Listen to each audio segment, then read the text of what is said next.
Good morning friends, मेरा नाम है कल्पना शुक्ला और हम शुरू करने जा रहे हैं हमारा करंट अफेयर का आज का सेशन।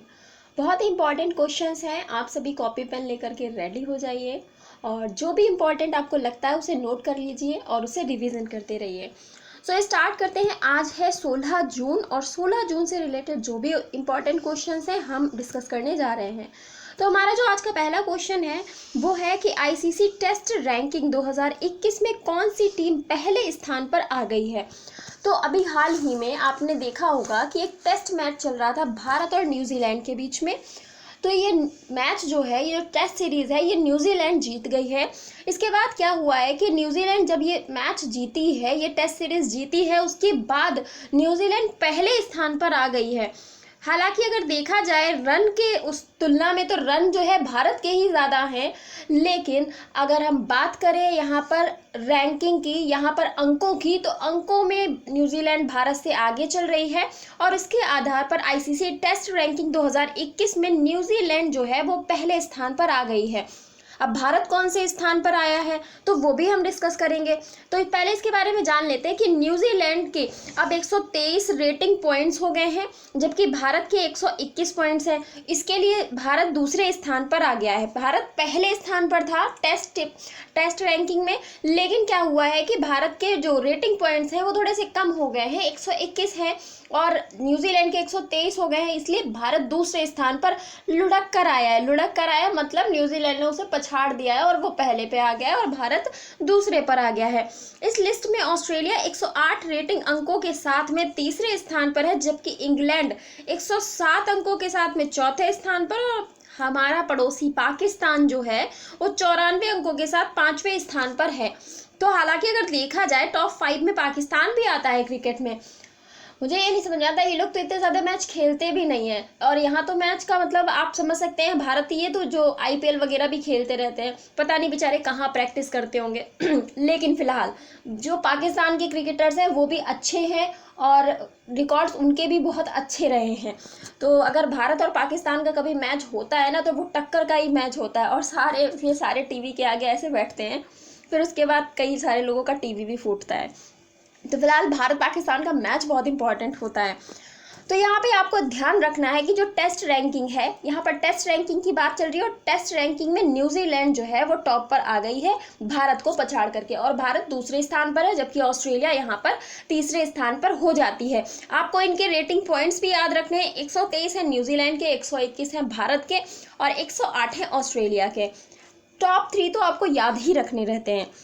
चलते हैं हमारे अगले क्वेश्चन की तरफ और हमारा अगला क्वेश्चन है, बहुत ही इंपॉर्टेंट प्रश्न है। सतत विकास लक्ष्य जिसको बोलते हैं एसडीजी, इसमें लैंगिक समानता के मामले में किस राज्य को भारत में सबसे शानदार प्रदर्शन करने वाला राज्य घोषित किया गया है।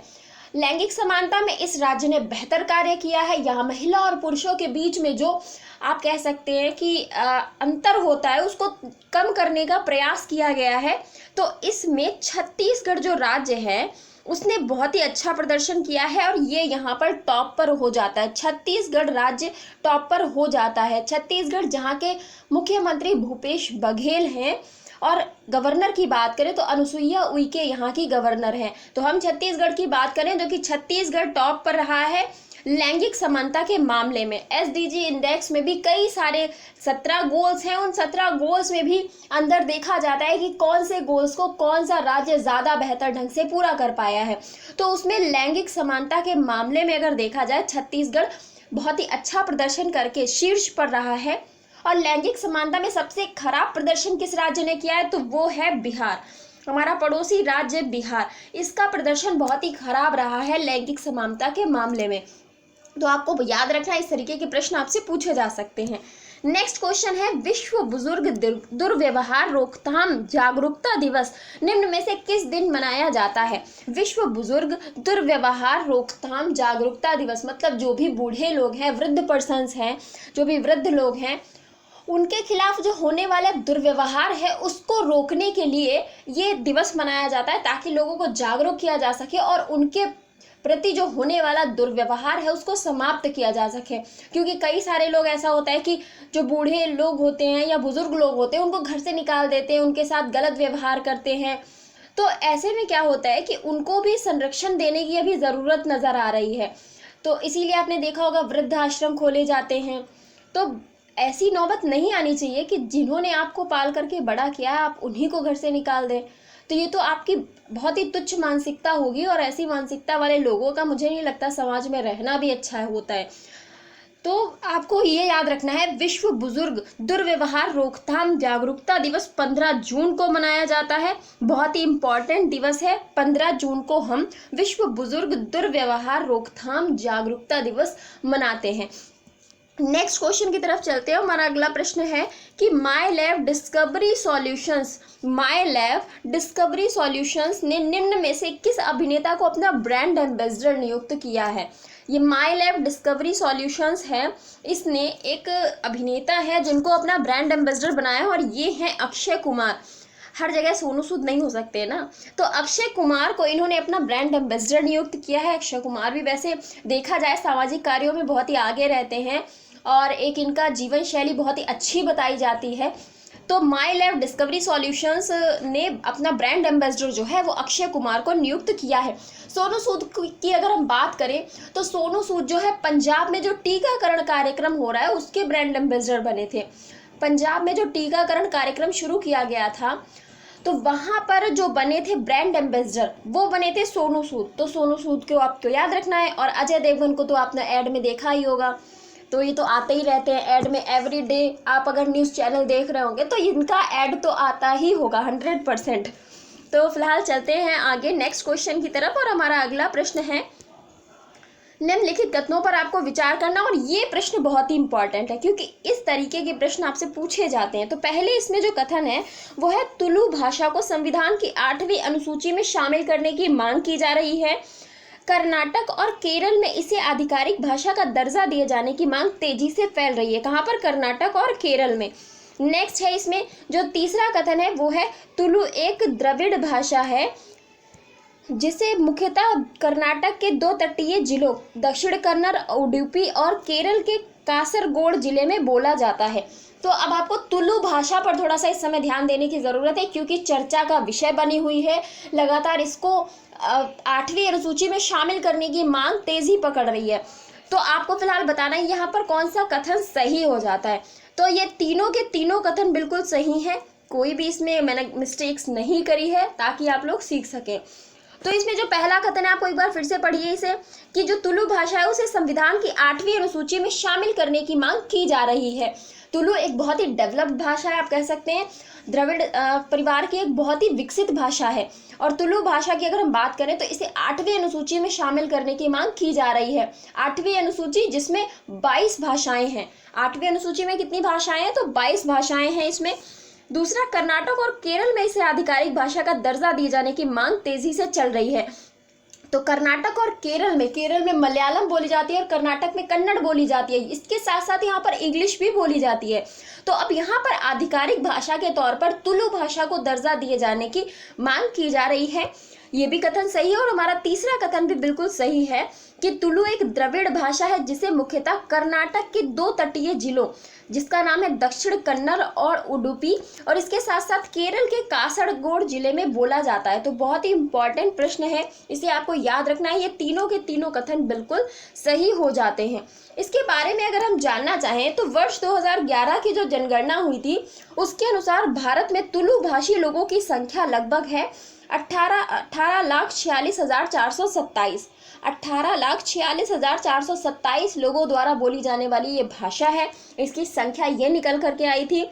इसके अलावा अगर हम बात करें रॉबर्ट कार्डवेल इनका नाम है, इन्होंने 1814 से 1891 इन्होंने अपनी पुस्तक एक लिखी थी a comparative grammar of the Dravidian और South Indian family of languages. ये भाषा पर दक्षिण भारत की जो भाषाएं थी उस पर आधारित ये इनकी एक पुस्तक थी जिसमें इन्होंने बताया था तुलु भाषा को द्रविड़ परिवार की सबसे विकसित भाषाओं में से एक माना जाता है।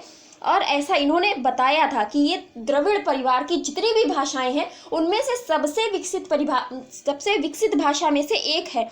तो जो विकसित भाषा है, जो अच्छी भाषा है, उसको संविधान में शामिल करने की मांग की जा रही है कि उसे शामिल किया जाना चाहिए। और इसे बोले जाने वाले लोगों की संख्या भी कोई कम नहीं है। तो अगर ये मांग की जा रही है तो हो सकता है कि 8वीं अनुसूची में इसे शामिल किया भी जा सकता है। तो अगर ये मांग तेजी पकड़ती है तो आने वाले समय में हमें देखने को मिलेगा कि तुलु भाषा को संविधान की 8वीं अनुसूची में शामिल किया भी जाएगा। तो आपको याद रखना है, तुलु भाषा कर्नाटक और केरल में इसे आधिकारिक भाषा का दर्जा दिए जाने की मांग चल रही है और 8वीं अनुसूची में शामिल किए जाने की मांग चल रही है। चलते हमारे अगले प्रश्न की तरफ, और हमारा अगला प्रश्न है नाटो से रिलेटेड। आपको सही कथन का चयन करना है। पहला कथन है कि नाटो एक अंतर सरकारी सैन्य गठबंधन है। दूसरा कथन है इसे वॉशिंगटन संधि द्वारा स्थापित किया गया था। और हमारा तीसरा कथन है इस संधि पर 4 अप्रैल 1947 को हस्ताक्षर किए गए थे। ये तो 3 कथन आपके सामने दे रखे हैं, इनमें से आपको सही कथन का चयन करना है। तो सही जो कथन है वो है पहला और दूसरा, तीसरा कथन गलत है। यहाँ पर पहला और दूसरा कथन बिल्कुल सही है। पहला कथन है कि नाटो एक अंतर सरकारी सैन्य संगठन है, बिल्कुल सही है। और दूसरा है इसे वॉशिंगटन संधि द्वारा स्थापित किया गया था। तो आपको याद रखना है वॉशिंगटन की जो संधि है वो रिलेटेड है नाटो से। तो नाटो में वॉशिंगटन संधि का रोल बहुत ही महत्वपूर्ण है क्योंकि इसी के द्वारा इसे स्थापित किया गया था। और तीसरा है इस संधि पर 4 अप्रैल 1947 को हस्ताक्षर हुए थे। ये गलत है क्योंकि इस संधि पर 4 अप्रैल 1947 को नहीं बल्कि 1949 में इस पर हस्ताक्षर किए गए थे। तो 1947 नहीं बल्कि 1949 यहाँ पर सही होगा। तो पहला और दूसरा कथन सही है। अगर हम नाटो की फुल फॉर्म की बात करें, इसकी फुल फॉर्म होती है North Atlantic Treaty Organisation. North Atlantic Treaty Organisation NATO को बोलते हैं। हाल ही में इसकी बैठक हुई थी ब्राजील के ब्रुसेल्स में। तो आपको ये भी याद रखना है, ब्राजील के ब्रुसेल्स में इसकी हाल ही में बैठक हुई है, आपको ये भी याद रखना है। नेक्स्ट क्वेश्चन की तरफ चलते हैं और हमारा अगला प्रश्न है Stockholm International Peace Research Institute, मतलब जिसे हम बोलते हैं सिप्री, इसके द्वारा जारी अपने ईयर बुक 2021 इसके द्वारा जारी की गई है। आपको बताना है ये किस देश की कंपनी है। आपने सिप्री की बहुत सारी रिपोर्ट्स पढ़ी होंगी जो आती जाती रहती हैं। तो ये शांति से रिलेटेड अपनी एक रिपोर्ट प्रस्तुत करती है, किस देश के पास कितने वेपन्स हैं, कौन सा देश शक्ति के मामले में कितना सक्षम है। तो वो सारी की सारी बातें सिप्री के द्वारा रिपोर्ट जारी करके बताई जाती हैं। तो इसने अपनी एक ईयर बुक 2021 जारी की है। इसमें कुछ आंकड़े इसने बताए हैं, बहुत ही अच्छे आंकड़े हैं हमें पढ़ने के लिए, मगर अगर देखा जाए तो बहुत ही अच्छे आंकड़े हैं। तो आपको बताना है Stockholm International Peace Research Institute, ये सिप्री द्वारा जो रिपोर्ट जारी की जाती है किस देश की कंपनी है। अब आपको इतना तो आइडिया हो ही गया होगा। तो ये स्वीडन की कंपनी है। स्वीडन की कंपनी है कौन सी? सिप्री। आगे हम इस पर चर्चा करते हैं। इसने जो जारी करी है रिपोर्ट, उससे हमें क्या पता चला है कि वर्ष 2021 की शुरुआत में भारत के पास अनुमानतः 156 परमाणु हथियार थे, जबकि पिछले साल की शुरुआत में इसकी संख्या 150 थी। तो मतलब आप समझ सकते हैं कि लगातार देश परमाणु हथियार बना रहे हैं, चाहे भारत ही हो या पाकिस्तान हो या फिर चाइना ही क्यों ना हो। तो यहाँ पर इस रिपोर्ट से जो एक निकल के निष्कर्ष आता है वो ये आता है कि कोई भी देश शांत नहीं बैठा है, सभी देश लगातार अपने परमाणु हथियारों की भी संख्या को बढ़ा रहे हैं।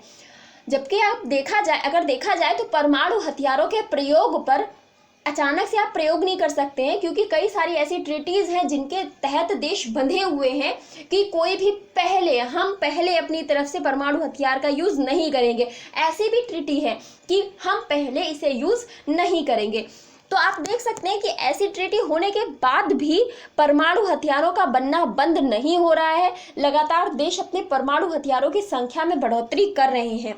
इसके साथ साथ हमें देखने को मिल रहा है कि वर्ष 2020 में पाकिस्तान के पास परमाणु हथियारों की संख्या 160 थी, जो कि अब बढ़कर 165 हो गई है। तो आप यहाँ पर यह भी देखिए कि भारत से ज्यादा परमाणु हथियार पाकिस्तान के पास है। लेकिन वो कहते हैं ना कि आपको वो वाला तो बात याद ही होगी कि F-16 जब गिरा था पाकिस्तान का, तो आप लेके कुछ भी बैठ जाइए, चलाना भी आना चाहिए ना। जब युद्ध अभ्यास नहीं करोगे तो चलाना कैसे सीखोगे। तो वही हाल है पाकिस्तान का कि लेके बहुत हाई क्लास F-16 बैठे हुए हैं लेकिन चलाना नहीं आता है ना। तो चलाना नहीं आता है, ऐसी स्थिति में गिरा देंगे और हमारे पास जो पुराने पड़े हुए रॉकेट हैं हम उनसे भी कमाल कर सकते हैं। तो फिलहाल ये तो एक मजाक की बात हो गई, लेकिन फिलहाल आपको याद रखना है कि पाकिस्तान के परमाणु हथियारों की संख्या भारत से ज्यादा है। हमारे पास है 156 वर्तमान में, जबकि पाकिस्तान के पास है 165। चाइना की संख्या सबसे ही ज्यादा है, चाइना के पास लगभग 350 के आसपास है। तो आपको याद रखना है कि लगातार जो देश हैं वो अपने परमाणु हथियारों में वृद्धि कर रहे हैं और उनका निर्माण कर रहे हैं। सिप्री ने ये रिपोर्ट जारी की है, बहुत ही इंपॉर्टेंट रिपोर्ट है। नेक्स्ट क्वेश्चन है, विदेश मंत्री एस जयशंकर ने किस देश के साथ विदेश मंत्री के साथ मतलब किस देश के विदेश मंत्री के साथ द्विपक्षीय सहयोग पर वार्ता की है। तो आपको ये बताना है कि विदेश मंत्री जो एस जयशंकर हैं हमारे, इन्होंने किस देश के विदेश मंत्री के साथ द्विपक्षीय सहयोग पर वार्ता की है। तो ये देश हो जाता है कुवैत। कुवैत ये देश हो जाता है जिसके साथ में ये वार्ता की गई है, द्विपक्षीय सहयोग पर वार्ता यहाँ के विदेश मंत्री के साथ बात की गई है। नेक्स्ट क्वेश्चन की तरफ चलते हैं और हमारा अगला प्रश्न है, हाल ही में निर्मल कौर जी का निधन हो गया, ये किस महान धावक की पत्नी थी। अब कुछ दिन पहले हमने निर्मल कौर जी के बारे में शायद कल या परसों की क्लास में हमने निर्मल कौर जी पर प्रश्न पढ़ा था कि ये वॉलीबॉल टीम की कप्तान रह चुकी थी, इनका निधन हो गया था। आपको ये बताना है कि ये भी प्रश्न पूछा जा सकता है कि ये किसकी पत्नी थी। तो आपको ध्यान रखना है ये मिल्खा सिंह जी की, जो बहुत ही महान धावक रहे हैं मिल्खा सिंह जी, जिनके ऊपर फिल्म भी बनी है, तो उनकी ये पत्नी रह चुकी हैं क्या पत्नी थी। तो फिलहाल निर्मल कौर जी, इनका निधन हो गया है, कोरोना से इनका निधन हुआ है। तो आपको याद रखना है ये कुछ दिन पहले हॉस्पिटल में भी एडमिट थी। मिल्खा सिंह जी की भी तबीयत काफ़ी ख़राब थी और वो भी हॉस्पिटल में थे, तो वो तो ठीक होकर के घर आ गए, लेकिन निर्मल कौर जी का निधन हो गया है, जो कि मिल्खा सिंह जी की पत्नी थी। आपको याद रखना है। नेक्स्ट क्वेश्चन की तरफ चलते हैं और हमारा आज का लास्ट क्वेश्चन है, जो कि है, बांग्लादेश ने कितने जून तक भारत के साथ भूमि सीमा बंद रखने का निर्णय जो किया था उसमें विस्तार कर दिया है। अब ऐसा क्यों किया गया, कोविड-19 अभी भी खत्म नहीं हुआ है, चल रहा है। तो बांग्लादेश ने अपनी जो सीमाएं थी भारत के साथ, जो भूमि स्थल पर जो सीमाएं थी उन्हें बंद कर दिया था ताकि कोई आवाजाही ना की जा सके। तो ऐसी स्थिति में क्या हुआ है कि ये जो निर्णय लिया गया था इसमें विस्तार कर दिया गया है। अब ये सीमाएं 30 जून तक बंद रहेंगी, जो भूमि की सीमाएं हैं अब ये 30 जून तक बंद रहेंगी भारत और बांग्लादेश के बीच में। ऐसा निर्णय लिया गया है बांग्लादेश के द्वारा। तो आपको याद रखना है हमारा पड़ोसी देश है बांग्लादेश, तो इसके द्वारा ये निर्णय लिया गया है। शेख हसीना जी यहाँ के प्रधानमंत्री हो जाती हैं और आपको कमेंट बॉक्स में बताना है कि यहाँ पर राष्ट्रपति कौन है। बहुत ही सरल सा नाम है इनका, तो आपको बताना है कि यहाँ पर राष्ट्रपति कौन हो जाते हैं, बांग्लादेश के वर्तमान राष्ट्रपति कौन है। तो ये था हमारा आज का सेशन। आप वीडियो को शेयर कर दीजिएगा जितना ज़्यादा हो सके, और सेशन कैसा लगा प्लीज़ कमेंट बॉक्स में ज़रूर बताइएगा। Thank you so much.